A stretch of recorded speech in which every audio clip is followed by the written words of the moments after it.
Doctor આંબેડકરની પુણ્યતિથિ નિમિત્તે પાલનપુરમાં કોંગ્રેસની જનાક્રોશ રેલી યોજાઈ। વડગામ ધારાસભ્ય જિગ્નેશ મેવાણીએ ગૃહ રાજ્યમંત્રી હર્ષ સંઘવીએ દારૂ ડ્રગ્સ પર ખુલ્લી ડિબેટનો પડકાર ફેંક્યો છે અને પોલીસ કર્મીઓની યુનિયન ગ્રેડ પેની માંગ ઉઠાવી છે।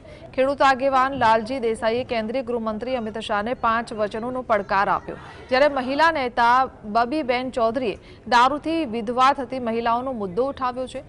રેલીથી બનાસકાંઠામાં રાજકીય પારો ગરમાયો છે।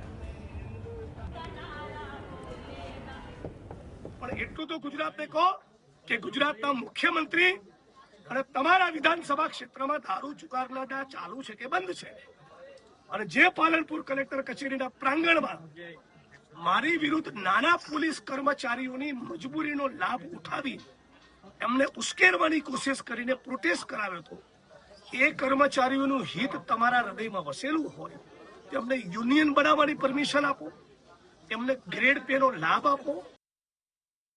બનાસકાંઠાની થરાદની જનતાને આપે એ જિલ્લાની કે હું ભારતનો ગૃહમંત્રી બનાસકાંઠા અને થરાદની સરહદમાંથી દારૂ અને ડ્રગ્સને અંદર ઘૂસવા નહીં દઉં।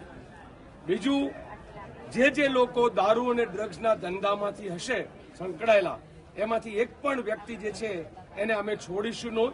અગાઉ 19 કેસ થયેલા છે, એ લોકોને સજા થશે। 19 મોટા ડ્રગ્સ માફિયાઓને। એ સિવાય ગુજરાતના ખેડૂતોનું સંપૂર્ણ દેવું માફ, કારણ કે બનાસકાંઠા, દિયોદર, થરાદ જે છે એ ખેડૂત આખો ખેતી પ્રધાન અને પશુપાલન સાથે જોડાયેલા લોકો છે, ત્યારે ખેડૂતોના દેવા સંપૂર્ણ માફ, એની આજે ખાતરી આપે।